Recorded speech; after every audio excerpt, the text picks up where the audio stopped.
Summer 1943, Louisiana. Thousands of miles from the front lines, the United States prepared to receive a new group of prisoners, captured German soldiers from the European theater of World War II. Camp Ruston was one of the largest POW camps in the South, designed to house nearly 4,000 men.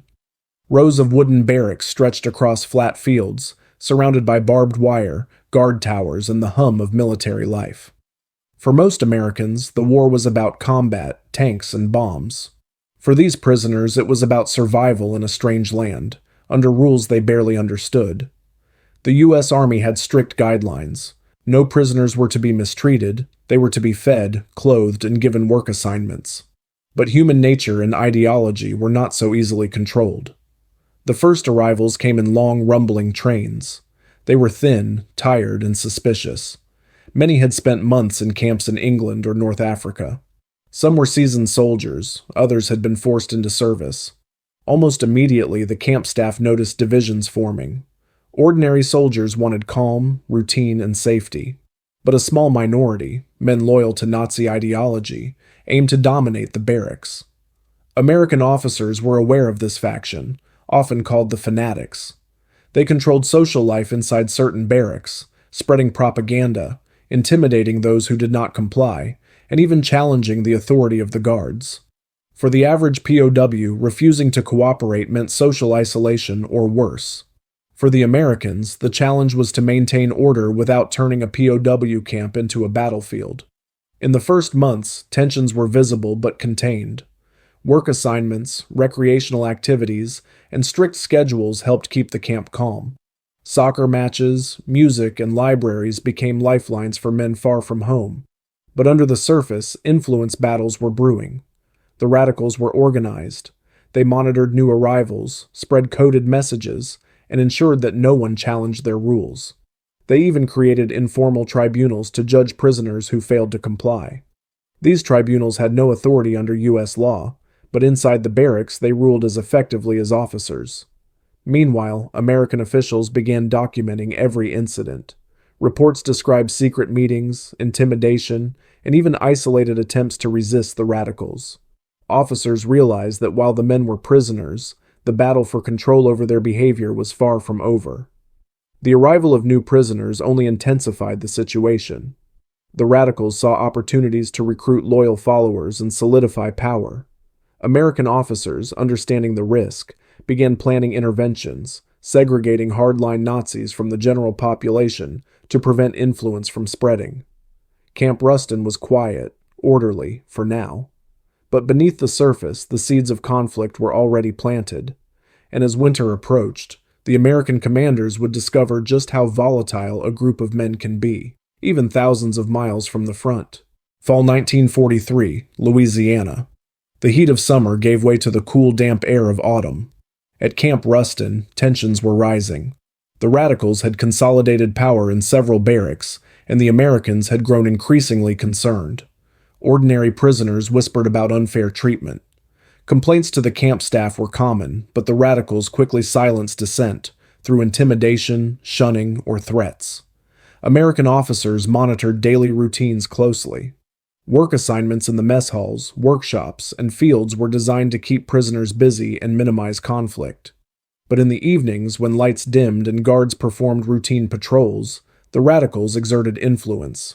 They conducted secret meetings, passed messages, and organized small groups to test the resolve of the American staff. The camp was still peaceful on the surface. Prisoners played soccer, read letters from home, and wrote to families. But the threat of organized resistance was clear.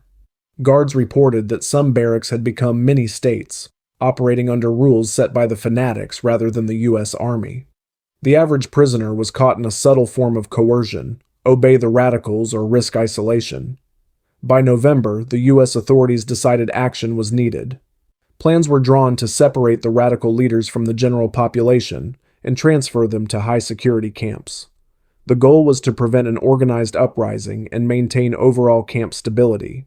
But moving these men required precise coordination. Any misstep could trigger violence. Meanwhile, tensions among the prisoners escalated. Rumors spread about impending transfers. Threats were whispered and loyalty tests were enforced by the radical faction. Ordinary soldiers grew anxious. Some attempted to resist quietly while others followed orders out of fear. Every day was a delicate balance between authority, survival, and ideology. The night before the transfer, officers conducted final preparations. Barracks were inspected. Guards rehearsed procedures. Emergency response teams were briefed.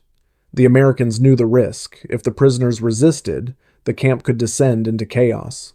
That night, the stage was set. The radicals were ready to resist. The Americans were ready to act. And within hours, Camp Ruston would experience the only large-scale German POW uprising on American soil during World War II, a test of authority, discipline, and courage that would leave a lasting mark on the history of POW management. By mid-December 1943, Camp Ruston was no longer just a prisoner of war camp. Inside its neat rows of barracks, two worlds existed side by side. One was American, built on rules, routines, and the belief that prisoners must remain safe and orderly. The other was German, divided between men who simply wanted to survive the war, and a radical minority trying to control everyone else, even on foreign soil. When American officials prepared to separate the radicals from the general POW population, they knew one mistake could spark a major conflict. But delaying wasn't an option. Investigations showed that the radical group had gained enough influence to intimidate other prisoners and dictate behavior inside several barracks. Then came the night that would become the only large-scale German POW uprising on American soil during World War II. That evening, shortly before lights out, guards were conducting a routine patrol. The barracks looked calm on the surface. Some prisoners were reading, others writing letters, others preparing makeshift evening drinks from their rations. Nothing suggested danger. But the Americans didn't know that radical leaders had spent days preparing a protest, convincing the men that separation was a threat to German unity. When the patrol approached Barrack C-11, the center of radical influence, everything shifted. Seconds after the guards entered, shouting erupted. It happened so fast that American personnel later said, "We didn't understand where the crowd came from." Nearly 200 prisoners gathered in front of the building, forming a tightening semicircle. They had no weapons, but their numbers alone made the situation volatile. Officers tried to order them back, but the crowd didn't move. Radical prisoners shouted about betrayal, forced separation, and the need to resist. For the first time in Camp Ruston's history, discipline collapsed completely. American guards signaled an emergency. The camp siren cut through the night. Searchlights swung toward the crowd, and the central yard lit up like daylight. Still, the prisoners held their ground. Some shouted, some pushed forward. Others simply stood frozen, caught between fear and pressure. Commanders realized they were seconds away from losing control. Reinforcements arrived, an armed response platoon with strict orders to restore order while avoiding casualties. The guards formed a line, creating a narrow corridor and demanding the prisoners step back. Then the breaking point came. A group of prisoners attempted to push through the cordon. The movement rippled like a wave through the crowd. With no other option, an American officer ordered warning shots fired into the air. The sharp cracks echoed across the camp, and the crowd froze. For several long seconds, the only sound was the echo fading into the dark Louisiana pines. Then slowly, the prisoners began backing away. Some argued, some kept shouting. But the momentum of the uprising had broken. The riot dissolved as suddenly as it had formed. For the next several hours, Camp Ruston operated under emergency procedure. The prisoners were assembled, counted, and questioned. Many insisted they had been pressured, that they followed the crowd out of fear. The radicals, meanwhile, refused to cooperate. At dawn, the largest internal reorganization in the camp's history began. The radical faction was isolated and transferred to high-security POW camps in other states.